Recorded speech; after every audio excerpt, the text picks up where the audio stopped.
प्रकार होते हैं। पहला है व्यक्तिवाचक संज्ञा। व्यक्तिवाचक संज्ञा में जिस शब्द से किसी विशेष व्यक्ति, वस्तु, स्थान का बोध होता है, मतलब ज्ञान होता है। जैसे श्री रामचंद्र जी विशेष थे, नरेंद्र मोदी जी विशेष हैं, लाल किला स्थान है, विशेष स्थान है। जैसे इंडिया गेट है, लाल किला विशेष है, चंद्रशेखर आजाद ये विशेष हैं। जैसे रानी लक्ष्मीबाई, महात्मा गांधी ये विशेष व्यक्ति लोग हैं। तो ये आपका व्यक्तिवाचक संज्ञा में आ जाएगा। दूसरा है जातिवाचक संज्ञा। जिन शब्दों से किसी प्राणी, वस्तु, स्थान आदि की जाति का पता मतलब बोध होता है, पता होता है, ज्ञान होता है। बोध का मतलब होता है ज्ञान होना, पता चलना, उन्हें जातिवाचक संज्ञा कहते हैं। जैसे फूल की क्या जाति, फूल में बहुत सारे फूल आ जाएंगे, ठीक है, और इनकी फूलों की जाति होगी। फल आ जाएंगे, बहुत सारे फलों की जाति, अलग अलग फलों की जातियां होती हैं, उसमें फल आ जाते हैं। घोड़ा है जानवरों की जाति का, ठीक है। तो ऐसे ही अलग अलग जाति वाले संज्ञा इसमें आ जाते हैं, ठीक है। अब है भाववाचक संज्ञा।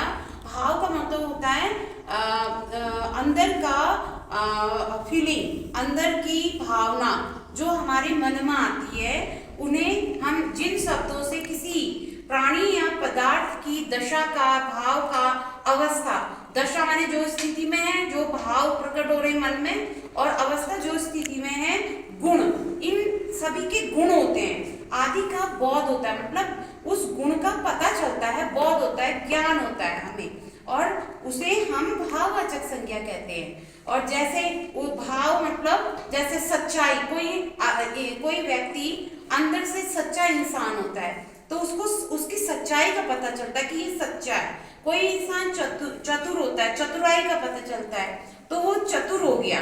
कोई इंसान ईमानदार होता है, उसकी ईमानदारी का पता चलता है। कोई व्यक्ति बहुत ही मीठा बोलता है, बहुत ही मधुर बोलता है, उसकी मधुरता का पता चलता है। वैसे ही जैसे मिठाई है, मीठा है, और क्या कहते हैं, और जैसे कोई क्रोध करता है, उसको गुस्सा आता है, उसकी भावना गुस्से वाली प्रकट हो रही है, तो ऐसे ही आपकी भाववाचक संज्ञा उसमें प्रकट हो रही है। तो अब चौथा है हमारा समूहवाचक संज्ञा। समूहवाचक संज्ञा जिस शब्द से किसी समूह या समुदाय का बोध होता है, मतलब ज्ञान होता है।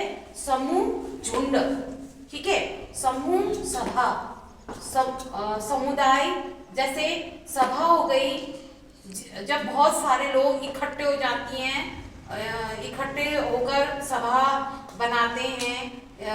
और जैसे कक्षाएं, सभी कक्षाओं में ज्यादा बच्चे होते हैं तो वो ज्यादा लोग उस समूह बन जाते हैं, ठीक है। और गुच्छा, जैसे अंगूर का गुच्छा, केलों का गुच्छा, तो वो ज्यादा रूप में होता है, तो वो अंगूर होते हैं, ज्यादा गुच्छे होते हैं। और झुंड, जैसे बंदरों का झुंड, कुत्तों का झुंड, तो ये पक्षियों का झुंड, तो ये झुंड में आ जाते हैं, ठीक है। तो इसीलिए इसको समूह वाचक संज्ञा कहते हैं, उसमें समुदाय या समूह आ जाता है। ये बच्चे समझ गए ना? समझ गए आप लोग? Yes ma'am. ओके।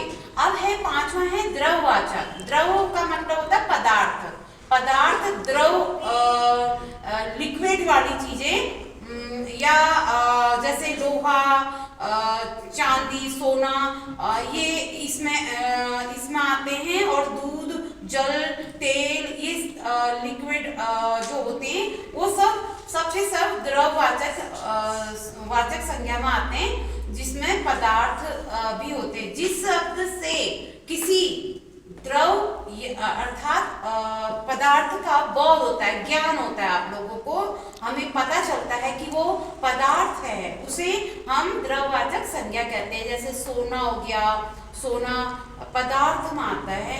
लोहा हो गया, पदार्थ में आता है। चांदी हो गया, पदार्थ में आता है। दूध द्रव मतलब लिक्विड में आता है, जल भी लिक्विड में, और तेल भी लिक्विड में आता है। जो मतलब तरल तरल रूप में होता है ना। पानी की तरह जो होते हैं, दूध आपका पानी की तरह उसमें है, तेल भी आपका है, जैसे जूस हो गया वो भी आपका द्रव में हो गया। तो लोहा चांदी आपके पदार्थ हुए, मतलब स्ट्रॉन्ग फॉर्म है, सॉलिड फॉर्म हो गया। तो ये द्रववाचक जिसमें आपका मटेरियल नाउन कहते हैं इसको, ठीक है। और जिसमें मटेरियल वाली चीजें आप इंग्लिश में समझ लीजिए कि मटेरियल नाउन कहते हैं, सब चीज मटेरियल है। इस लोहा आयरन होता है, ठीक है, सोना गोल्ड हो गया, चांदी सिल्वर हो गया, है ना। तो ये मटेरियल रूप में आता है, द्रववाचक संज्ञा इसको कहते हैं। बच्चों समझ गए ये? Yes, ma'am. Okay, thank you.